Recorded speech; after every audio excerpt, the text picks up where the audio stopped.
Hi hello ನಮಸ್ಕಾರ ಸ್ನೇಹಿತರೆ. ಇಂದಿನ ಅನೇಕ ಮಾರುಕಟ್ಟೆಗಳಲ್ಲಿ ಈರುಳ್ಳಿಯ ಮಾರುಕಟ್ಟೆ ಬೆಲೆ ಯಾವ ರೀತಿಯಾಗಿದೆ ಅಂತಕ್ಕಂಥದ್ದನ್ನು ಈ ಒಂದು ವಿಡಿಯೋದಲ್ಲಿ ಸಂಪೂರ್ಣವಾಗಿ ನೋಡ್ತಾ ಹೋಗೋಣ ಸ್ನೇಹಿತರೆ.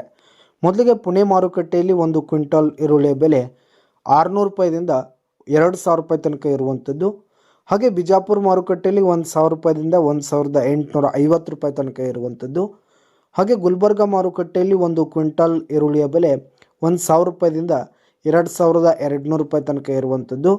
ಹಾಗೆ ಬಾದಾಮಿ ಮಾರುಕಟ್ಟೆಯಲ್ಲಿ 1000 ರೂಪಾಯಿದಿಂದ 2000 ರೂಪಾಯಿ ತನಕ ಇರುವಂಥದ್ದು. ಹಾಗೆ ಚಿತ್ರದುರ್ಗ ಮಾರುಕಟ್ಟೆಯಲ್ಲಿ 1000 ರೂಪಾಯಿದಿಂದ 2300 ರೂಪಾಯಿ ತನಕ ಇರುವಂಥದ್ದು. ಹಾಗೆ ಗಂಗಾವತಿ ಮಾರುಕಟ್ಟೆಯಲ್ಲಿ 1000 ರೂಪಾಯಿದಿಂದ 2450 ರೂಪಾಯಿ ತನಕ ಇರುವಂಥದ್ದು. ಹಾಗೆ ಸೊಲ್ಲಾಪುರ ಮಾರುಕಟ್ಟೆಯಲ್ಲಿ 1000 ರೂಪಾಯಿದಿಂದ 2300 ರೂಪಾಯಿ ತನಕ ಇರುವಂಥದ್ದು. ಹಾಗೆ ಕರಾಡ್ ಮಾರುಕಟ್ಟೆಯಲ್ಲಿ 600 ರೂಪಾಯಿದಿಂದ 1900 ರೂಪಾಯಿ ತನಕ ಇರುವಂಥದ್ದು.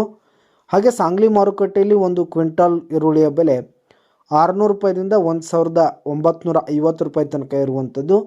ಹಾಗೆ ಬೆಂಗಳೂರಿನ ಅನೇಕ ಮಾರುಕಟ್ಟೆಗಳಲ್ಲಿ 500 ರೂಪಾಯಿದಿಂದ 2850 ರೂಪಾಯಿ ತನಕ ಇರುವಂಥದ್ದು. ಹಾಗೆ ಬೆಳಗಾವಿ ಮಾರುಕಟ್ಟೆಯಲ್ಲಿ 1000 ರೂಪಾಯಿದಿಂದ 2200 ರೂಪಾಯಿ ತನಕ ಇರುವಂಥದ್ದು. ಹಾಗೆ ಬಾಗಲಕೋಟೆ ಮಾರುಕಟ್ಟೆಯಲ್ಲಿ ಒಂದು ಕ್ವಿಂಟಲ್ ಈರುಳ್ಳಿಯ ಬೆಲೆ 800 ರೂಪಾಯಿದಿಂದ 2100 ರೂಪಾಯಿ ತನಕ ಇರುವಂಥದ್ದು. ಹಾಗೆ ಕೊಲ್ಲಾಪುರ ಮಾರುಕಟ್ಟೆಯಲ್ಲಿ 500 ರೂಪಾಯಿದಿಂದ 2200 ರೂಪಾಯಿ ತನಕ ಇರುವಂಥದ್ದು. ಹಾಗೆ ಹುಬ್ಳಿ ಮಾರುಕಟ್ಟೆಯಲ್ಲಿ 1000 ರೂಪಾಯಿದಿಂದ 2400 ರೂಪಾಯಿ ತನಕ ಇರುವಂಥದ್ದು. ಹಾಗೆ ಬಾರಾಮತಿ ಮಾರುಕಟ್ಟೆಯಲ್ಲಿ 500 ರೂಪಾಯಿದಿಂದ 1900 ರೂಪಾಯಿ ತನಕ ಇರುವಂಥದ್ದು ಸ್ನೇಹಿತರೆ.